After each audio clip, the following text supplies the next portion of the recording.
Hello everyone, welcome to Sanmargana classes. Let us see question number 17 of chapter gravitation. Which force will apply on free falling objects? Can we escape from free fall if we have negligible mass? If no, give reason. Free fall ಆಗ್ತಾ ಇರೋ object ಮೇಲೆ ಯಾವ force apply ಆಗ್ತಿದೆ ಅಂತ ಕೇಳ್ತಾರೆ. ಹಾಗಿದ್ರೆ free fall ಅಂದ್ರೆ ಏನು? ಫ್ರೀ ಫಾಲ್ ಅಂದ್ರೆ ಏನು ಡೆಫಿನೇಷನ್ ಗೊತ್ತಿದ್ರೆ ನಿಮ್ಗೆ ಆನ್ಸರ್ ಗೊತ್ತಾಗ್ಬಿಡುತ್ತೆ.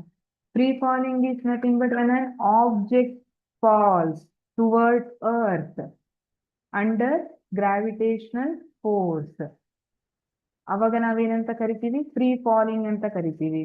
ಇನ್ that case other forces should be negligible, ಬೇರೆ ಫೋರ್ಸಸ್ ನೆಗ್ಲಿಜಿಬಲ್ ಇರಬೇಕು. ಹಾಗಿದ್ರೆ ಈಗ ಹೇಳ್ತೀರಾ answer, which force will apply on free falling object? Very good, this is gravitational force. Can we escape from free fall if we have negligible mass? No, we cannot escape.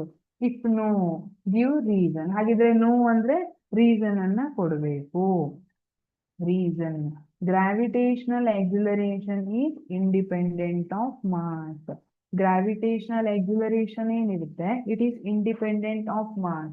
ಅಲ್ಲಿ air resistance ಇಲ್ಲ ಅಥವಾ ಬೇರೆ ಯಾವುದೇ ಆಬ್ಸ್ಟ್ಯಾಕಲ್ಸ್ ಇಲ್ಲ ಅಥವಾ ಯಾವುದೇ force act ಆಗ್ತಾ ಇಲ್ಲ ಅಂದ್ರೆ, ನೀವು ಹೆವಿ ಆಬ್ಜೆಕ್ಟ್ ಅನ್ನ ಲೈಟರ್ ಆಬ್ಜೆಕ್ಟ್ ಅನ್ನ ಎರಡನ್ನು ಫ್ರೀ ಫಾಲ್ ಆಗಕ್ಕೆ ಬಿಡ್ತಿದ್ದೀರಿ ಅಂದ್ರೆ, ಆ ಟೈಮಲ್ಲಿ ಎರಡು ಒಂದೇ ಟೈಮಲ್ಲಿ ಅರ್ತ್ ನ ಬಂದು ಮುಟ್ಟುತ್ತೆ.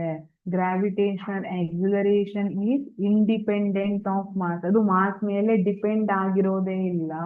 ನೀವು MCQ ಕ್ವಶನ್ ಅಲ್ಲಿ ನೋಡಿದಿರಿ, ಒಂದು ಕಾಯಿನ್ ಅನ್ನ ಒಂದು ಫೆದರ್ ಅನ್ನ ತಗೊಂಡು ವ್ಯಾಕ್ಯೂಮ್ ಜಾರ್ ಅಲ್ಲಿ ಅಥವಾ ವ್ಯಾಕ್ಯೂಮ್ ಚೇಂಬರ್ ಅಲ್ಲಿ ಫ್ರೀ ಫಾಲ್ ಆಗಕ್ ಬಿಟ್ರೆ, ಆ ಟೈಮಲ್ಲಿ both reach the earth at the same time because gravitational acceleration is independent of mass. ನಿಮಗೆ ಗೊತ್ತು ಫೆದರ್ ಎಷ್ಟು ಲೈಟ್ ವೇಟ್ ಇರುತ್ತೆ, ಕಾಯಿನ್ ಅದಕ್ಕೆ ಕಂಪೇರ್ ಮಾಡಿದ್ರೆ ಹೆವಿನೇ ಅಲ್ವಾ?